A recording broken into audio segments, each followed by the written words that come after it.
Bourbon and Bass coming at you guys. Here we go. Got another one for you. A good one, guys, for Bourbon and Bass. Today's bourbon, Bulleit. Almost every one of you have seen it. We're going to dig into kind of the unique history behind Bulleit, some new stuff that they came out with, and kind of why they're unique. And you see them everywhere. They do a good job. And then also in the bass fishing world, we're going to talk about something that people have all talked about. I've even talked about it myself, and that is the evolution or the evolving technology behind electronics in this industry.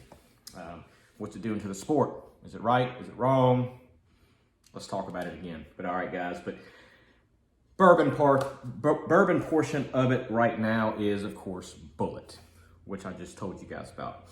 It's I don't know about everywhere in the country, but here in the South, it is really, really difficult to walk into any store that does not sell whiskeys and bourbons and to not see Bulleit on the shelf. It is a mass-produced. It is pretty much anywhere and everywhere that you can find whiskeys and bourbons. It's, it is as mass-produced and as, allocated as your Jim Beams, your Wild Turkeys, your, that's your Woodford Reserves. It's everywhere, guys.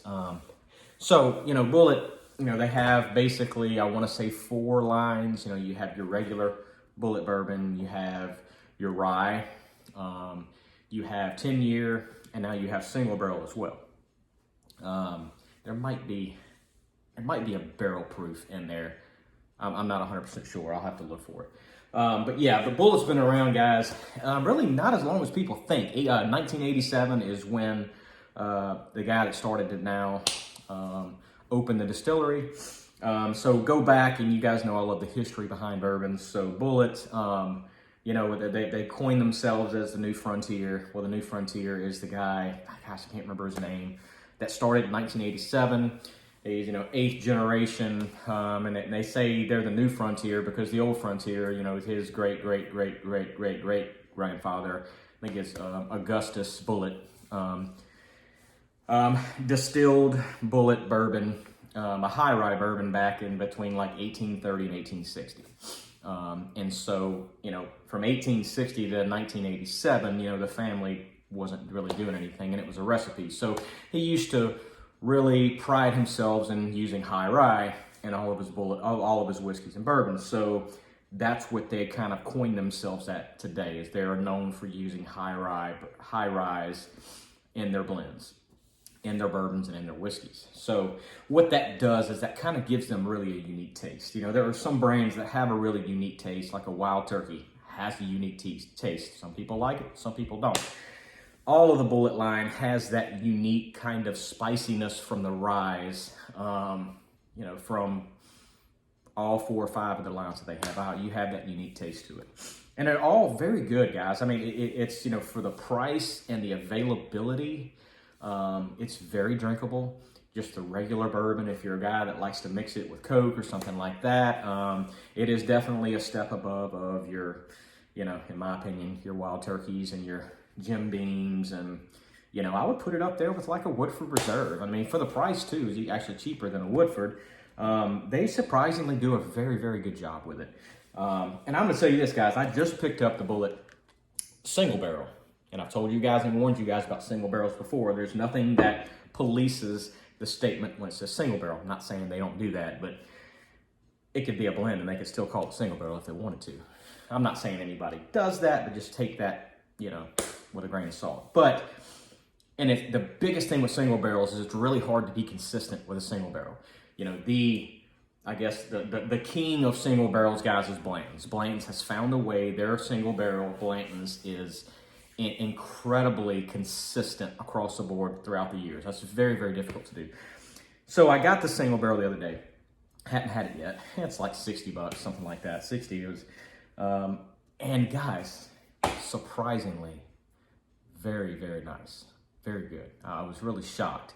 Because they're high rye, I really expected to be overwhelmed with spice, especially this one, I think it's 104 proof, which is not too terribly spicy, but it is a little bit on the hot side.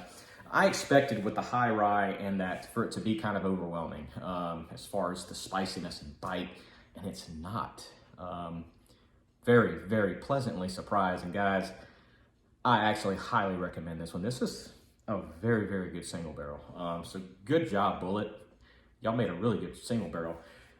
Now, all of them are marked with their barrel number. So this one here is Audubon Market, St. Francisville, right here by it. It was a barrel pick. So I want to see what it tastes like in another 6 months if I get some, to kind of see the consistency of it. I'll keep this one. I'm not going to drink it all because I want to compare, because I've had a lot of single barrels before. You get another one 6 months later and you compare the two and they are way different. It's very, very hard to do in a single barrel because you're not blending a bunch of whiskeys together to try to achieve a flavor, you know, and then the master distiller, he's the one that says, hey, that barrel's ready, let's pull it.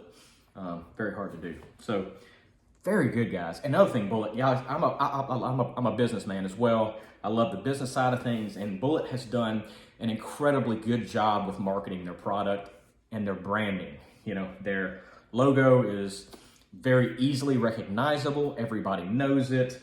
They put it on, you know, on mugs and glasses.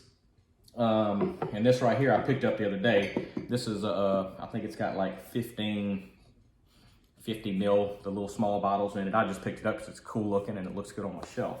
They've done a very, very good job of marketing their brand and putting their brand out there and branding. So good job, guys.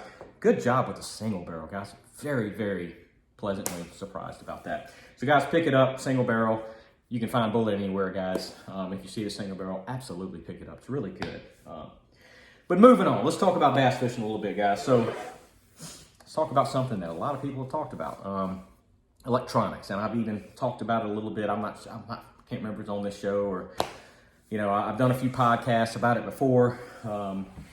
You know, the electronics industry, this is a rat race to see who can build the better mousetrap. I mean, that's where this industry is when it comes to electronics. So, you know, where does it end? You know, if the quality of the Garmin LiveScope and then Active Target and Humminbird came out with theirs, where's that going to be in 5 years? Because that technology is just going to keep getting better. And you would think, is there a ceiling to it somewhere? Is there a point to where technology gets so good that it starts to get outlawed? That is a really good question, guys. Do I like it? No, absolutely do not. I don't like the way it's going. I feel like it's taking instinct out of the sport in certain situations. The instinct of fishing. And this, I'm going to kind of compare it for you guys of kind of how I think. You know, I want to compare this to baseball, okay? I want you to imagine that there is now a technology that came out in, you know, guys at the batter boxes, they put a pair of glasses on and they can tell what that pitch is before that pitcher throws it. What if the guy at the plate knows what pitch is coming? Would that change the sport? Yes. Would that take instinct out of the game?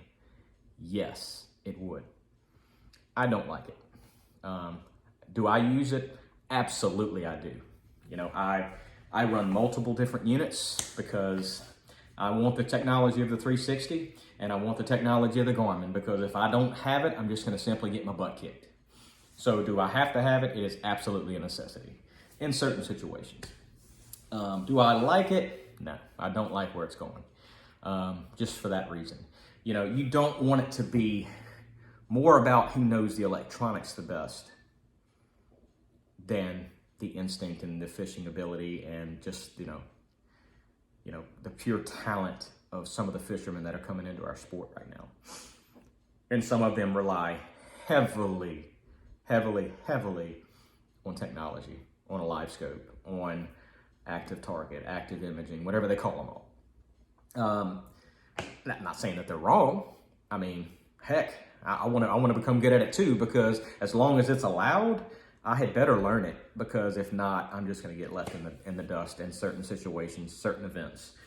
You know, it's just, I don't like it. I don't know I don't know where that ceiling is. I don't know where that point is that you say, okay, we're going to stop it now. I don't know what that is. You know, there's already underwater cameras. There's aqua views. You know, a lot of guys use them, especially up north. A lot of guys use those aqua views and get down there on shoals, and they look for the big smallmouth, and they just look at them on TV and then try to catch them. And the active target, the Garmin's, the live scopes, you know, that's pretty much the same thing now. These guys are very, very good at it. And, you know, you chime in. Let me know what you think. There is no right or wrong answer. Whether you like it, whether you don't like it, you better have it if you're in competitive bass fishing, though. I can tell you that, whether you like it or not. I don't like it, but I have it. I'm going to do everything I can to learn it, you know. But technology is only going to get better. There's no telling what's going to come out next. I know Garmin is even working on something even better. You know, all the big electronics companies, we're already working on something 3 to 5 years from now that's just going to blow the other one out the water. And I just hope that it does not take the instinct completely out of fishing. So, I don't know. Let you decide. I don't know when it's going to stop. All I know is I got to have it, so I'm going to run it. So we'll see what happens, guys. But hope you guys enjoyed Bourbon and Bass. If you're watching this on YouTube, please subscribe. If you have any questions about Bulleit, or you want to learn something about another one, if you say, hey, can you do this one? I'll plug it in there. Even bass fishing, you got something about electronics, hit me up, guys. But until next time, thank you guys for watching. Cheers. Tight lines, drink big. See you guys later.